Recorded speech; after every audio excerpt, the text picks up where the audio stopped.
이렇게 대출 알아보시는 분들도 내가 어쩔 수 없이 이렇게 대출을 알아봐야 하지만 진짜 내가 이렇게 대출 받아도 될까? 내가 대출을 정말 얼마만큼 받아야 할까? 이렇게 걱정을 하고 되게 두려워하시는 분도 많더라고요.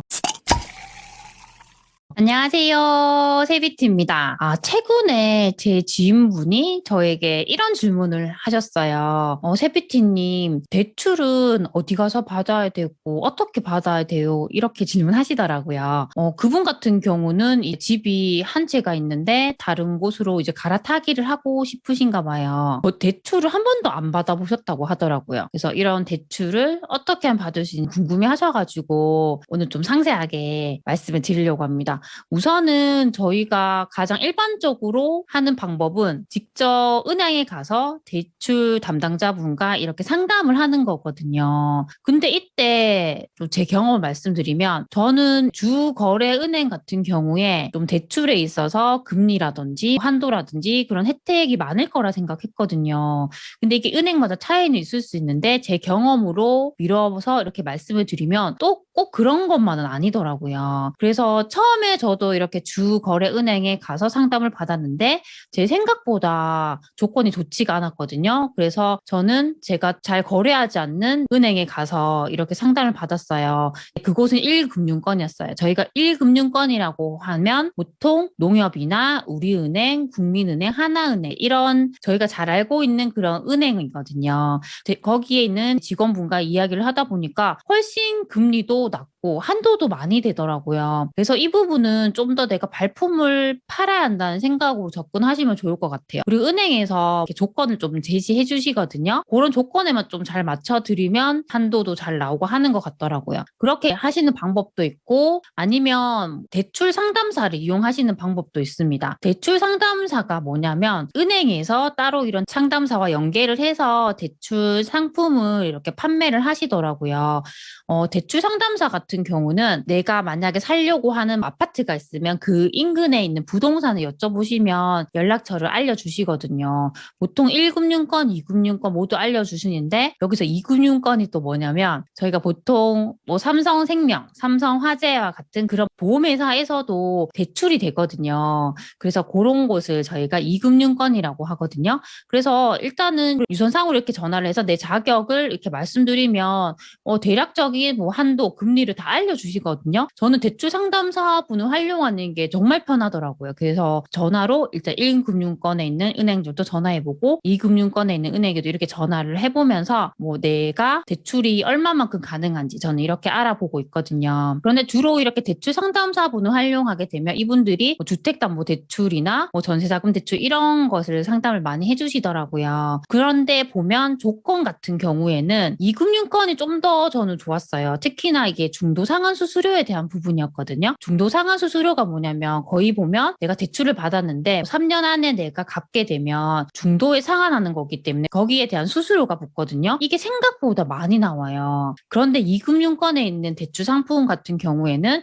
이 중도 상환 수수료가 뭐 엄청 낮거나 아예 없는 상품들이 있어요. 그래서 내가 일단은 정말 일시적으로 이 대출을 쓰는 거라면 저는 2금융권에 있는 뭐 중도 상환 수수료가 거의 없는 이런 상품들을 활용하시는 것도 좋다고 생각하거든요. 예전에 이걸 몰라가지고 1금융권에 있는 대출을 썼다가 정말 중간에 빨리 갚게 됐거든요. 그때 중도 상환 수수료를 제가 많이 물게 됐어요. 너무 그게 아깝더라고요. 그래서 이걸 아시는 분들은 이렇게 뭐 1금융권이든 2금융권이든 내 상황에 맞게 좀 활용하시는 거 좋은 것 같아요. 그 다음에 또 저희가 궁금해 하시는 게 신용대출에 대해서도 궁금해 하시잖아요. 신용대출은 저 같은 경우에는 일단 은행에 직접 방문해서 받았었거든요. 그렇게 해서 한도를 많이 해주는 곳을 이렇게 선택을 해서 받았고요. 요즘에는 정말 온라인상에서도 이런 은행들이 있잖아요. 이런 것을 활용해서도 신용대출을 받을 수가 있어요. 근데 예전보다는 신용대출의 한도가 많이 줄어든 건 맞거든요. 그래서 최대한으로 그런 것들도 많이 알아보시는 게 좋은 것 같아요. 그리고 또 활용할 수 있는 방법이 뭐 블로그 같은 곳에 보면 대출만 전문적으로 상담해 주시는 분들이 있더라고요. 근데 그런 분들 중에 정말 신뢰할 수 있는 분을 찾아야 될 것 같아요. 그래서 일단 일단은 오늘 이렇게 대략적인 대출을 어떻게 받을 수 있는지에 대해서 말씀을 드렸거든요. 대출은 일단 최대한으로 많이 알아보는 게 저는 좋은 것 같아요. 내가 뭐 주거래은행 한 곳만 정해서 여기만 알아보면 더 조건이 좋은 걸 놓칠 수가 있거든요. 그래서 좀 번거로울 수는 있지만 최대한 다양한 은행에 가서 직접 상담을 받거나 유선상으로 대출 상담사를 활용해서 이렇게 많이 알아보시면 훨씬 더 좋은 조건들이 있어요. 그래서 저는 그런 걸 좀 활용을 해 보셨으면 좋겠더라고요.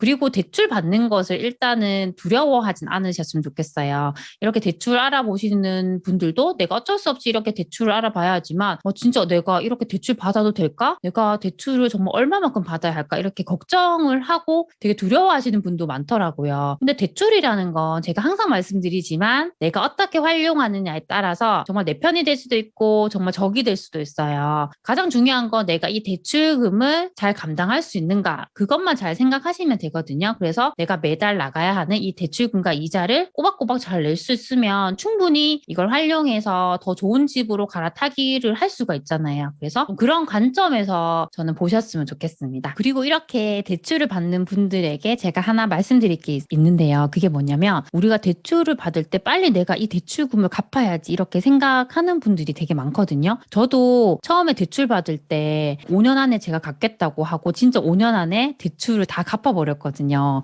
그때는 제가 이렇게 대출을 가지고 있는 게 뭔가 계속 내가 빚을 지고 있는 것 같은 생각이 되게 많이 들었었거든요. 근데 제 주변 지인분들을 보면 대출 기간을 정말 뭐 30년 이렇게 오래 해놓고 계속 그 돈을 안 갚고 활용을 하시더라고요. 그래서 그 돈을 활용해서 내가 좀 더 좋은 곳으로 이제 이사를 가고 했는데 결과적으로 이렇게 봤을 때 대출을 정말 빨리 갚아버렸던 저와 대출 기간을 오래 해서 대출을 잘 활용해서 좋은 아파트로 갔던 이 지인과 비교를 해보니까 이 자산에서 진짜 격차가 많이 나는 거예요. 그때 느꼈던 게 대출이라는 건 빨리 갚는 게 아니구나. 내가 일단 대출을 받아서 이걸 어떻게든지 잘 활용하면 더 자산을 늘릴 수 있는 거구나. 그때 알게 됐거든요. 그래서 대출을 처음에 받으실 때 너무 기간을 짧게 하기보다는 일단은 좀 길게 하셔가지고 최대한으로 내가 그 대출을 활용하는 방법을 좀 잘 찾아서 하시면은 저는 좀 더 좋을 것 같아요. 그래서 이 대출이라는 것도 어떻게 내가 활용하느냐에 따라서 정말 그 자산의 크기를 정말 다 크게 불려줄 수 있는 역할을 할 수 있거든요. 그래서 그런 점에서 좀 접근을 하셨으면 좋겠습니다. 그리고 또 걱정하시는 게 뭐냐면 요즘에 대출 규제가 많잖아요. 뭐 대출이 중단된다. 이제 이런 걱정을 되게 많이 하시더라고요. 저도 그런 게 걱정이 아예 안 되는 건 아닌데 현재 당장 내가 뭐 집을 옮겨야 하고 대출이 필요하다면 어떻게든지 지금 대출이 가능한 곳을 빨리 알아보시는 게 저는 방법이라고 생각을 하거든요. 그래서 지금 내가 아직 제대로 알아보지도 않고 이 대출이 다 중단되면 어떡하지? 뭐 이렇게 걱정하시는 것보다는 최대한으로 빨리 알아보시고 대출을 받는 게 저는 어쩌면 지금 상황에서는 더 좋지 않을까라고 생각을 합니다. 그래서 다음에도 대출에 대해서 좀 더 알게 되는 게 있으면 영상으로 만들어 보도록 하겠습니다. 항상 제 영상을 시청해줘서 정말 감사드립니다. 그럼 다음 시간에 만나요. 안녕.